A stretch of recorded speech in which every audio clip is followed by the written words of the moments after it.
Hi, I'm Robbie. Let's enter the gray zone.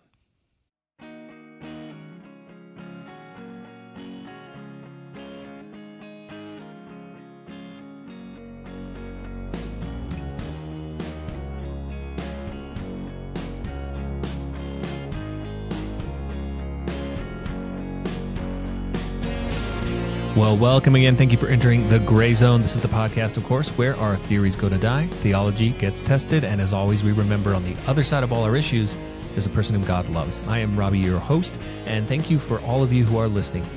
Today, we have part one of a two-part episode, and that is with Pastor Tim Michael, a very dear friend of mine, all the way from Melbourne, Australia. And we're going to, today in part one, talk to Tim about his experience leaving church after many, many years of serving, and how to leave well, and what was challenging in that. How do you know that you're hearing from God?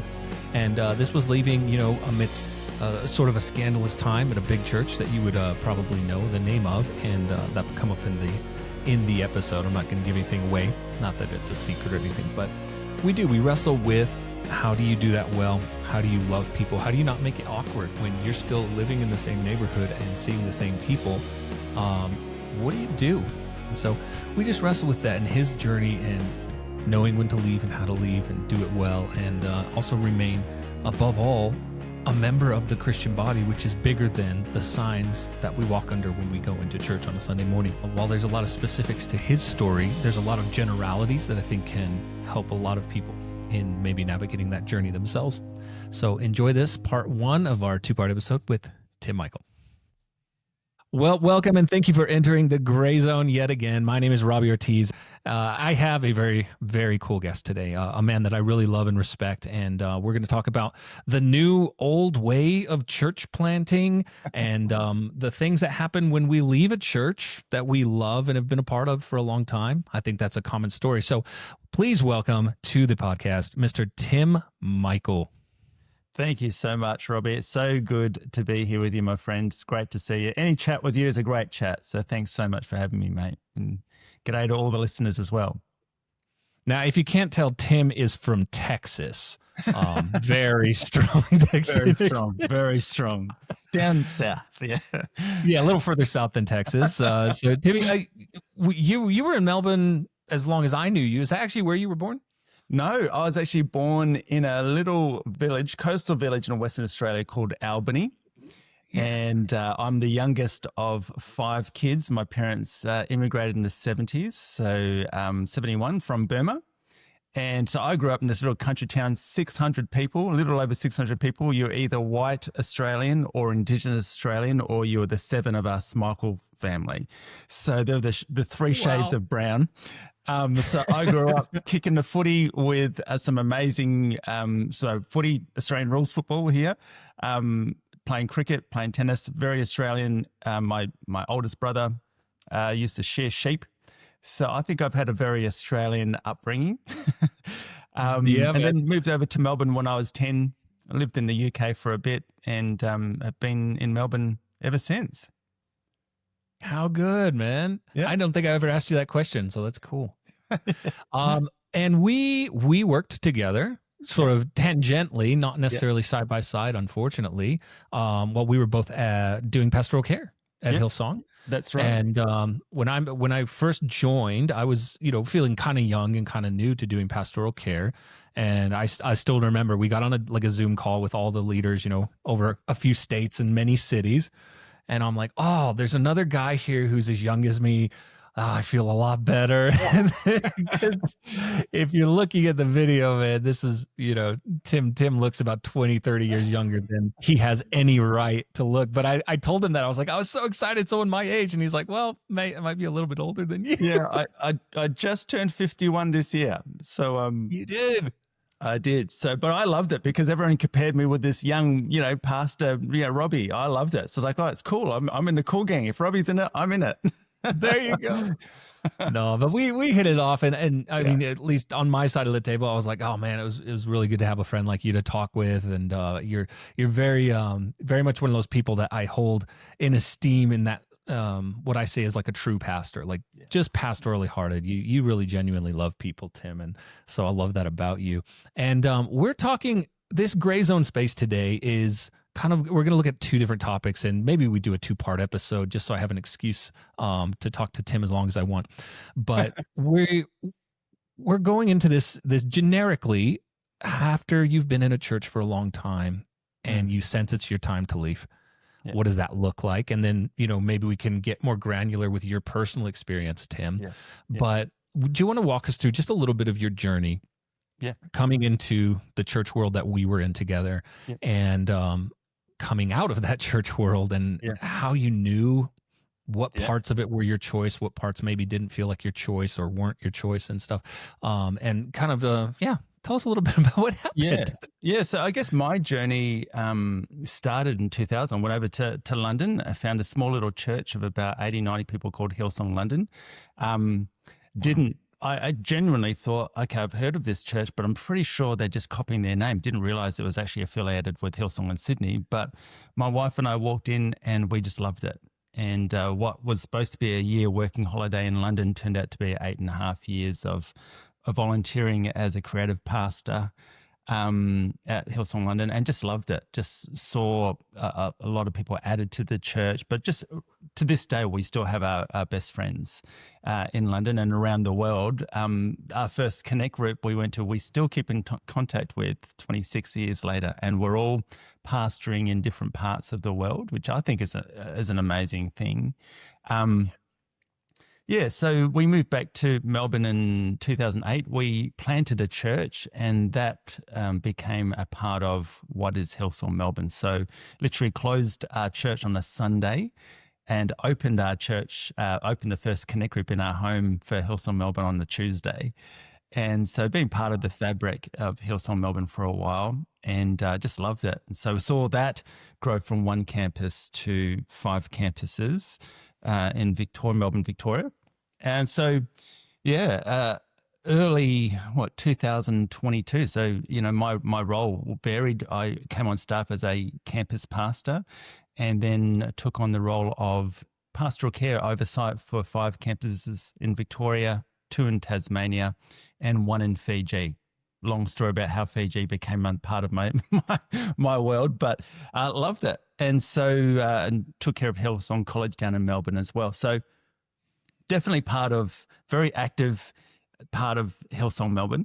Then a couple of years ago, I was sitting down New Year's, and my wife and I often reflect about the year, but often just ask God, what do you want us to do? And so 2022, January, for a few months, I just had that niggling feeling, just step out. And I was like, what does that even mean? Step out. Like, what does that mean? Like to do what? But with that feeling, we've heard that voice a few times, and we've just known just to trust it. So we sat down with our kids on January 1, 2022, and sort of said, look, by the time this year's done, we probably won't be in our roles. We probably won't be in this church. We don't know what this means. And our 3 kids kind of said to us, yeah, well, that was pretty obvious. So we were like, what do you mean by that? It's like, well, right. You've been speaking to us about this for a while. We thought you knew. So does this face look like I know? So Mum and Dad asked the kids. Yeah. So we kind of said, next time God speaks to you so clearly, make sure you tell us, because there's a high chance that we may not have heard that. Right. So we went back from summer holidays in January and I had 2 oversights, 2 managers at the time, and sort of gave 6 months notice and sort of said, listen, this is what we're thinking. We'd love to invite you to pray with us, to talk with us, to tell us we're doing the wrong thing if you need to, but just to speak into this situation and to our circumstances. So we kind of went on a bit of a journey. That same year, my mum had passed away, and I came back for my first day of bereavement leave, and that's when global pastor, senior pastor, my first morning back was him resigning from church. So it was a very big morning, as is always the case. I mean, Robbie, if ever there was a moment, in staff meetings, the instruction would be, if you have any issues, please speak with your pastoral care staff member. But I think, a lot of people have obviously taken that as if I'd known what was going to happen. And so Mm. it caused a bit of a riff with some of our relationships, which glad we, I'm so thankful that we mended, but it did cause a lot of confusion. Like, surely I must have known, but I obviously didn't. So that began a year that was quite a difficult year in our church. Yeah. And so instead of finishing in July at conference, where, when the date that we'd set, we ended up staying till November. There was just a lot of hurt, there's a lot of disappointment. So it wasn't really the best time for me to leave and step out. We didn't really feel that. And so, but towards the end, we end up just being challenged in ourselves that we're being probably more true to this season rather than this voice telling us to step out. But looking back, I would definitely see that as God's kindness to us. It was a difficult year, it definitely was. But did we leave because it was a difficult year? No, we left because there was something to move into, even though we didn't really know what that looked like. So. Yeah, and boy, yeah, we both have stories, I'm sure, for that year that Yeah. we can we'll give that to the Patreon users only. You guys can hear all the fun. No, I was kidding. Yeah. But it was, that was a hard year, and those moments happen, and I think there's a lot of people who can relate to that because there have been big shakeups like that in many churches, especially here in North America. Yeah. And so for you, you were confirming the word you had already received. Yeah. And just letting that be your guide, even though it felt like, man, it would be good to stay and help and heal and fix and love. I think especially, Robbie, I mean, you get this. You're a people pastor. You get people. When you see people hurting, the last thing you want to do is leave. The first thing you want to do is rush into that burning fire, right? And you want to help as many people as you possibly can. So in actual fact, it was actually real. I actually found myself quite traumatized leaving in this season. Like everyone wants to leave on a high.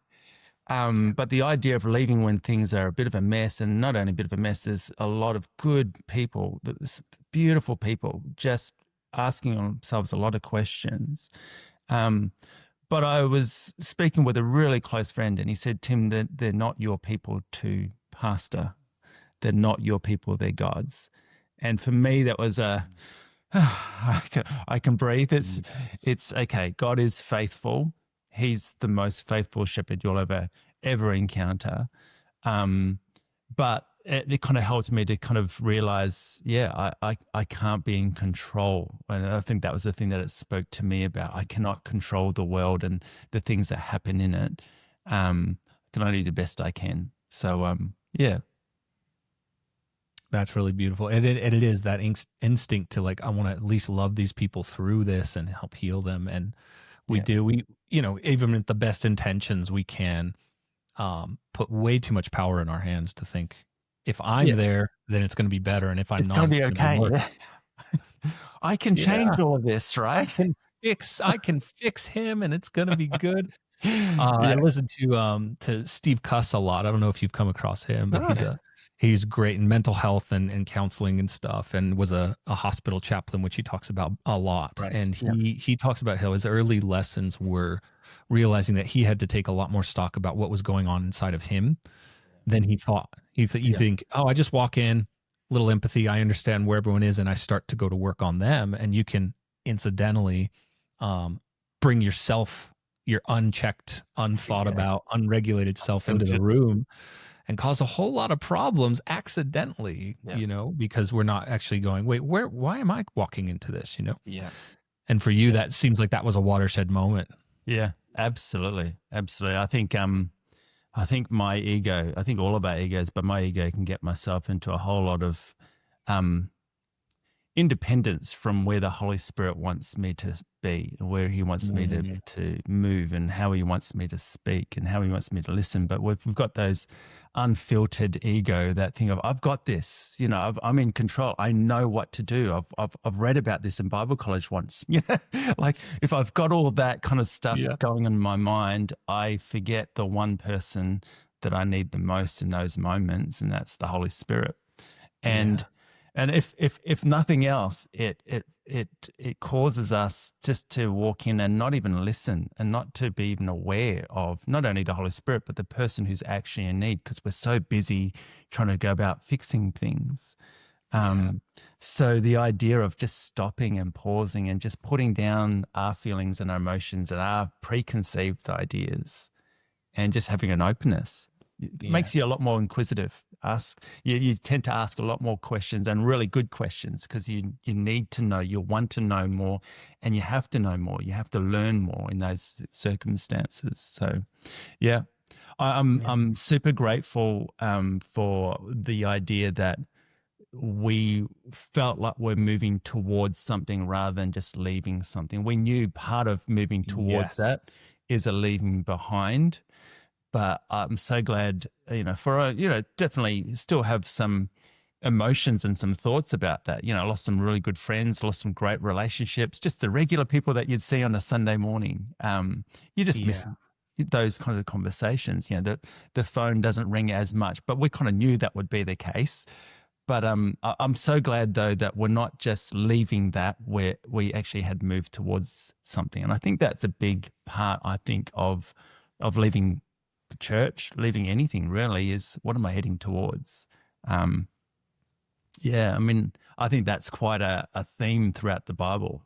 Abraham had to leave his family, had to leave his homeland to go towards where God was calling him. The disciples had to leave their nets and their boats to follow after Jesus. There's a sense of leaving something, but it's not just leaving, it's going towards something that God's got for us. And I think that thought has really helped me navigate this season in my life. Yeah. Well, and even considering you're talking about taking stock of yourself, it's like that sounds like good advice to people who might be in that space of, do we stay, do we go? Has God made it clear where you're going, or if there's something to go to? Yeah. Because a lot of the time, I think people can just, oh yeah, we're done, we're leaving. Yeah. We got hurt, we got offended, or there's bad things. There's legitimate reasons, obviously, to leave church, not just hurt, but it's also good to go, like, what are we going to? Yeah. And because we had that too when we made our decision, which took about a year to finalize. Yeah. We felt like there was something. There was okay, we believe we're moving towards something. Turns out there was a whole lot of desert in between the two, which is another podcast, Tim. But it was similar for us. That helped ease the decision. Yeah. Yeah, definitely. I think there's that there is that thing of just trusting God in that moment, and the idea of, there's two reasons why people will leave anything. Is because this current circumstances become so painful and so depleting of passion, of energy, of life, that we become so uncomfortable that we can't stay here anymore. But then there's also this thing of, I'm leaving because what's ahead of me is so much greater, and I can see so much more life and so much more of what God has for me, or whatever that excitement, that passion looks like. That stepping into that looks so much greater than what I currently have. So I'm going to trade where I am right now for something better. And if there was a healthier way to leave, it would be that you don't look at this and go, okay, I'm in so much pain. Unfortunately, as you said, a lot of people have had to leave because of painful circumstances in church, especially in churches. But just knowing that God has a plan. I don't know whether this is a truism, but I kind of see that because there have been so many people have left churches in this era. Lots of good churches, perhaps, and maybe left for good reasons and maybe left for bad reasons. But this idea that the church has always been scattered for whatever reason, whether it be economics, whether it be politics, whether it be social circumstances. And I think probably that's what we're seeing in the church and Western church, is there's been a scattering of people. But what do we want to see grow where we've been scattered? Do we want to see more hurt and more of that reflection back? Or do we want to see a growth of faith, of some real compassion, a real empathy for people who've gone through the dark side of the world, And I think that can do that. I think it's definitely made me a softer person, a little bit more understanding, a little bit more of a patient person with people's what I would have seen as it's their issue, their hang up before. It's like, actually, no, I think we've all got hang ups and I think we've all got issues. Yeah. It's just a matter of how much we want them to control and have authority in our lives. And so helping people with that, knowing that we've gone through a very similar experience as well. Even though I've left for great reasons, yeah, definitely there's some disappointments, there's some emotional loss, there's some relational loss and all those kinds of things. But in genuine, I would definitely genuinely say that God has been faithful to us and God's been very kind to us. Yeah, amen. And you've previously said like you kind of were intentional to try to not let it be weird. Because you're still living where you lived. Yeah, still, absolutely. the still there. Absolutely. I do catch up with some of the the campus pastors from church. I remember walking in the first time walking into one of the campuses, and you could just sense, when people leave, you're almost like you're almost a leper. Yeah, surely he would have left for bad reasons. Something either I've done something bad or someone's done something bad to me. And it's actually, I remember it being really super awkward around me. And I remember talking to the campus pastor, and he was a little bit like, he could sense the room. And I said to him, listen, if we're going to be awkward, it's always going to be awkward. Let's just embrace the awkwardness and own it, and let's go past it. And thankfully, there's been people who have done that really well. And so, I'm able to walk into some campuses without people going, oh, he's back. It's like, no, I'm not. Just want to be here because either I missed you or because one of my friends is preaching. I wanted to support him tonight. I think that's a good thing. I think modeling that we still love each other, even though we're not in each other's world, I think that can mean a lot to people. And I think that there's a great space for the church to mature and to heal and to model what does it mean to leave something but still love something. I think it can be done. Yeah. That's really well said, because I think that could apply in broad strokes to a lot of the ways we treat people. Yeah. And, everyone is traumatized these days, it seems, and I don't mock that, but it is in the water, and a lot of it is legitimate. But it's also not a badge we want to wear forever. Yes. So it's at some point, I just had a conversation with another lady about like at one point do we take ownership for our healing, even though the trauma was not necessarily our fault. Yeah. And in a way, you were doing that in a really gentle way. You were like, I know this was weird. Yeah. I know how people might be saying these things. I'm not going to grab onto that. I'm going to be like, you know what? If you're willing, I'm willing. Yeah. To be friendly, to be Christians, to be people, and to, as the meme says, right? We're not in gangs, so we can still talk to people who go to different churches just because they left our church, right? I'm sure we've all seen that meme fly around, right? Yeah. Christians aren't in gangs. Yeah, I think also, I think how we're left and how we're announced, where we live with this 5 campuses, some of those campuses chose to announce that we were leaving, some chose not to. And so I was on the platform. I was on a platform on most Sundays in different campuses. So, suddenly I'm around, and for some people they prayed me out. Some campuses prayed me out, which again, it's that sense of being sent, being blessed. Some people didn't say anything, and so still bumping into people from those campuses, and they have no idea why I've left. And some people didn't even know what left. Right. So I think those kind of things can really help, because again, we've gone on this journey of trusting God. We've heard from God. It's a bit like, a preacher who's prepared a message and they've prepared their hearts. They've been pondering this for weeks, months, days, who knows? But they've had a chance to reflect on this message. But for the first time on Sunday morning when they deliver that message is when people who've just walked in off the street have heard this message and they're expected just to get it. And so I'm very aware that, people won't understand this journey. They may never hear this side of our story, and that's okay. We had to be okay knowing that if people had a narrative that was different to ours, it's okay. We weren't going to let that rule our story at the end of the day. So, yeah. I think communicating as best you can with the people that you can. I think, and knowing that there will be people who misunderstand, that's life. There will be people who disagree, that's life. There will be people who don't want to hear a different perspective because their narrative is so strong, but that's okay. At the end of the day, you can only live the life that you've been given. It's a bit like watching the sports. You know, I follow the 49ers. So far, so good. Okay, this interview's over. Hold on.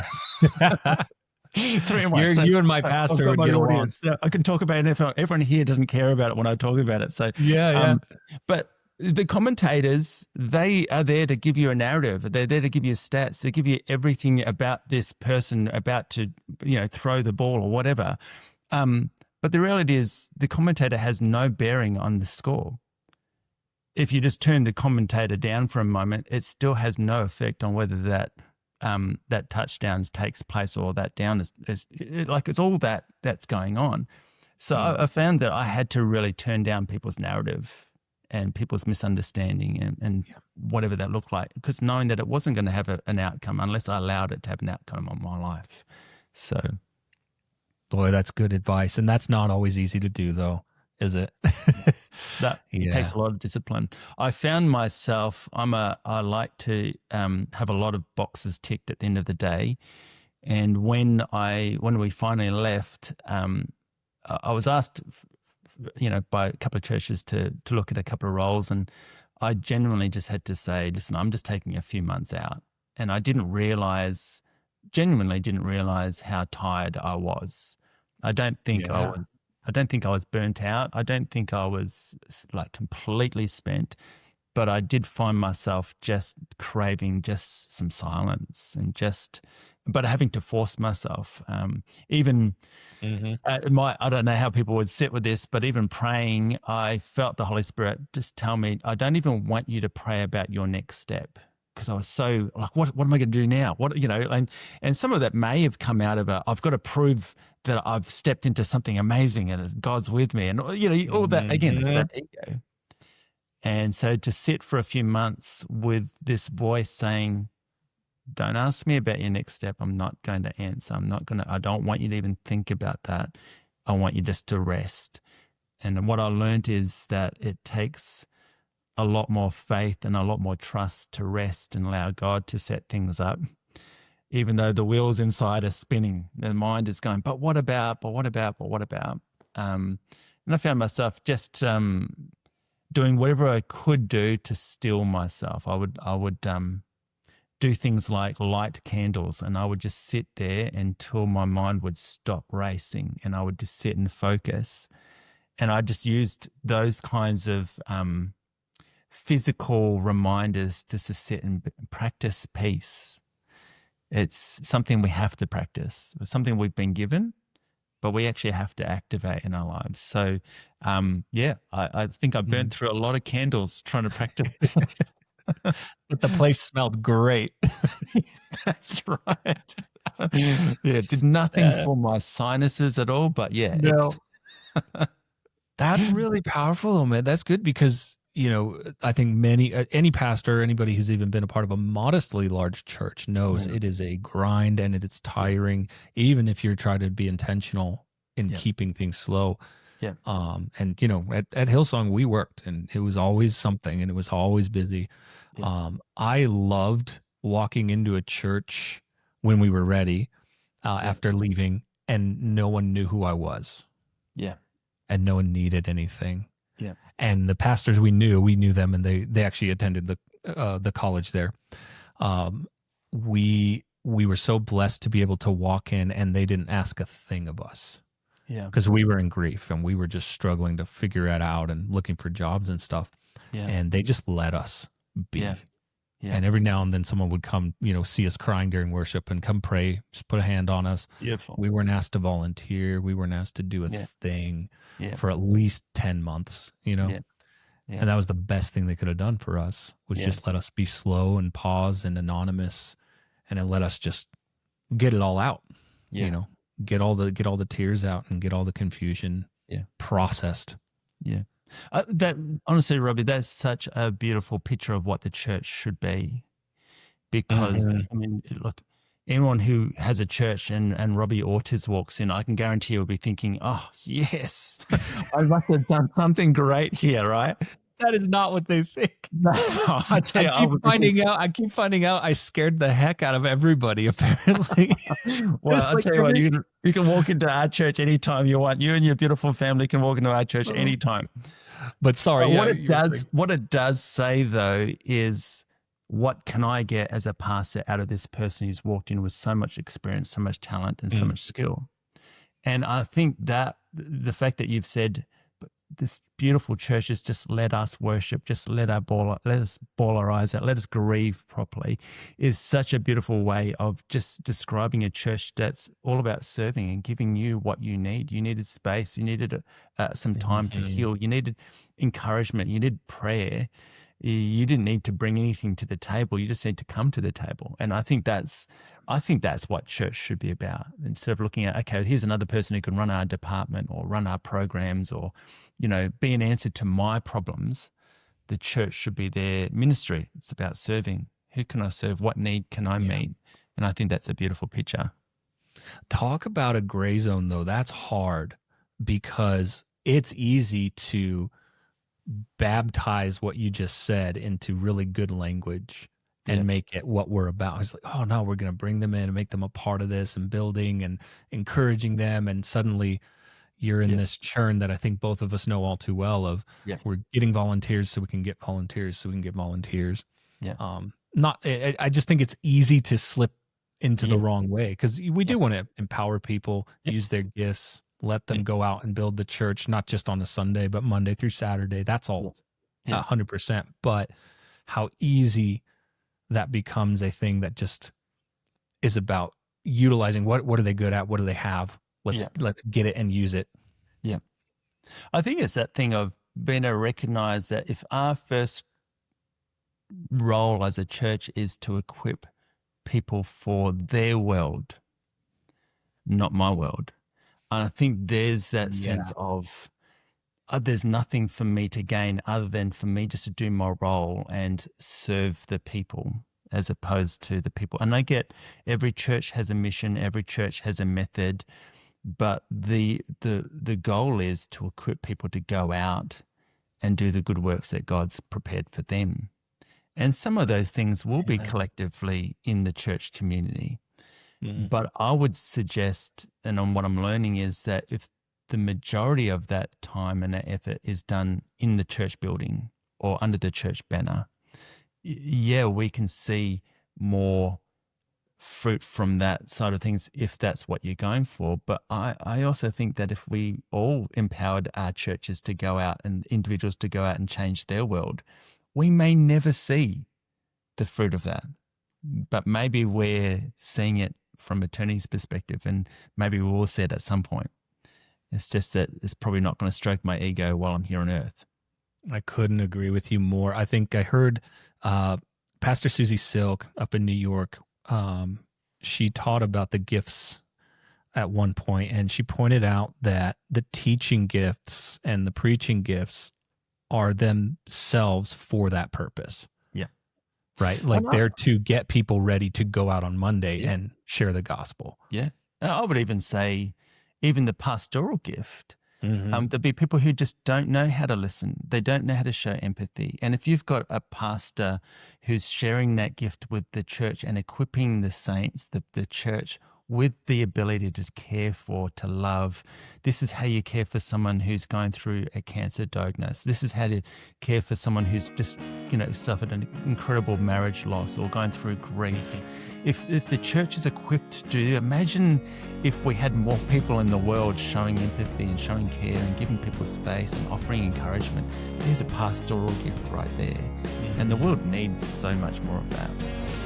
We do. We need a lot more of that and a lot less talking, in my opinion. Here we are talking, but that's not what I meant.